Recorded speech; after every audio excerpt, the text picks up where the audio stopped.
Welcome to Photoshop for Digital Photographers. Brought to you by the Digital Photography Connection. And now, here's your host, Michael Rather. In this week's tutorial, we're going to be looking at the Quick Selection tool, and we're going to show you how you can train the Quick Selection tool to be able to go through and select an object. For instance, we've got this bird here on the screen, and if I remove the background here, I'll show you how to make a pretty precise selection by using the Quick Selection tool. But first, we're going to show you how to train the Quick Selection tool in order to get this type of an extraction.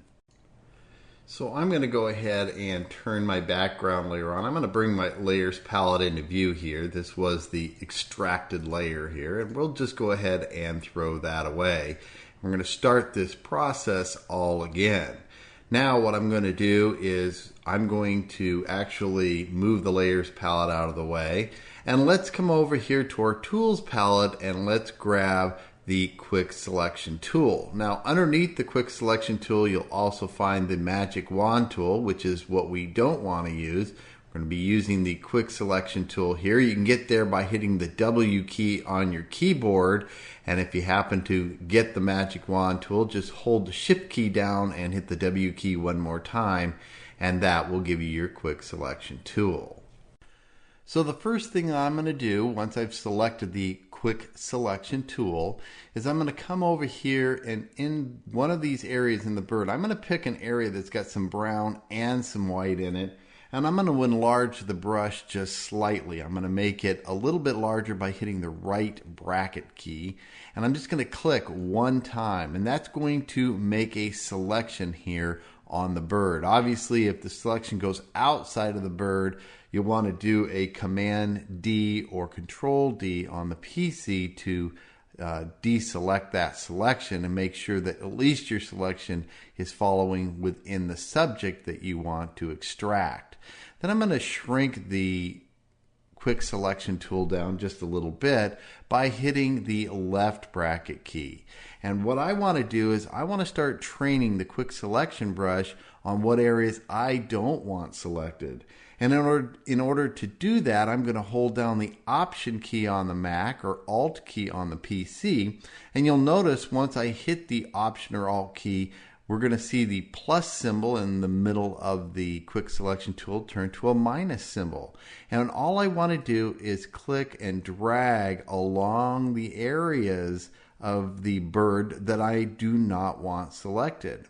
And you'll notice some of the sand is pretty close to some of the feathers that are going on here with the bird. So this is a very important step to just kind of follow this around. Now I want to make even a tighter selection in here in between these feathered areas. So I'm going to shrink the brush once again by clicking on the left bracket key. Once again, I'm going to hold down the Alt or Option key, and I'm just going to kind of drag up into these areas.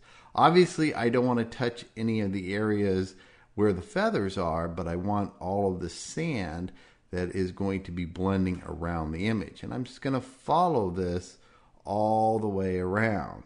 And I'm going to follow it around the rock because I want the rock to be part of the extraction, which is going to be quite interesting because obviously the rock blends in with some of these grains of sand here.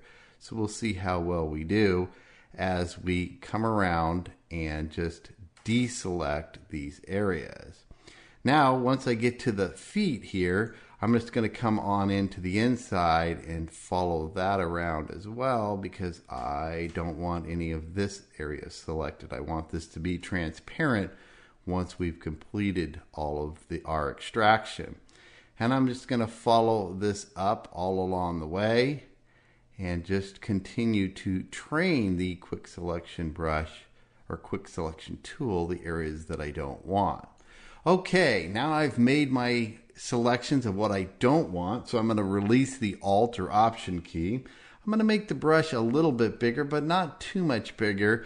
And although the name says brush, a lot of times I like to just click and not necessarily paint with it.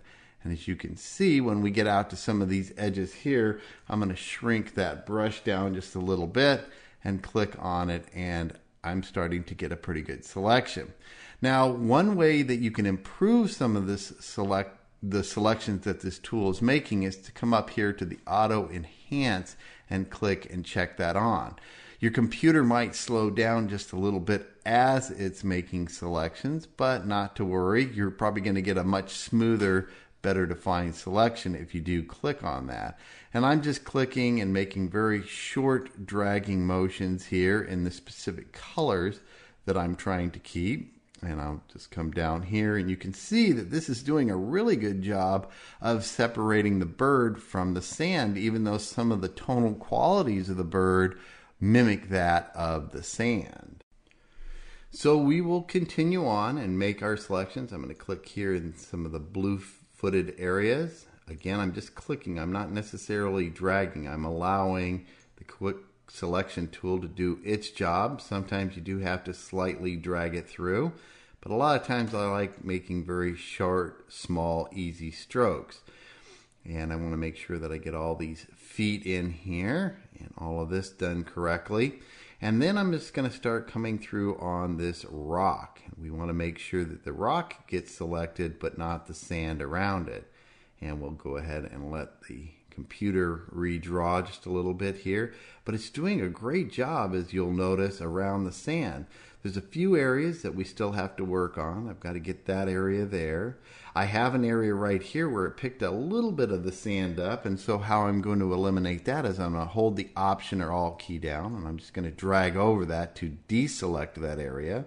And then the area that it missed, I'm going to go ahead and pick that up here real quick. And I see some of the feathers along the back here. Let's go ahead and zoom in for a moment. Now I'm using Photoshop CS4, so all I need to do is hold the Z key down, and it's going to zoom right in there. And now you can see I still have my quick selection tool selected, and I'm just going to come on through and brush into some of these areas where it didn't quite pick up everything that I wanted on the bird's back here. So we'll just come and make just a few little modest minor adjustments here. And overall, we've got a pretty good selection going. We could go into and refine the selection, but we're not going to talk about that in today's tutorial. We're really just showing you how to train the quick selection tool in order to give the results that you want. I'm going to zoom out here for a moment. And now I think I've got a pretty good selection going. I've got one other little area down here I want to take care of. And I'll just grab right there, and that's going to quickly come in and finish our selection. And it's done a pretty doggone good job, and it hadn't taken us all that much time to do. Now, once I have my selection, I want to put this up on a layer all by itself. I'll bring the layers palette back into view here, and I'm going to hold down the Command J key just to give me a cut and paste. And so that's going to put this up. That'll be a Control J on the PC. And now you can see that I've got a really good extraction going on right there from my original image. And of course, I could always then bring this image into another image. And I'm going to do that here. I'm going to open up this image. I've already dropped the bird into this image. You can see that. I'm going to turn that off. And what I'm going to do is I'm going to place our extraction right into another image here.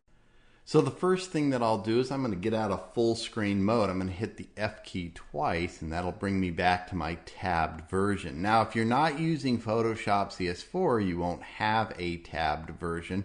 You'll just see the images floating in the various windows.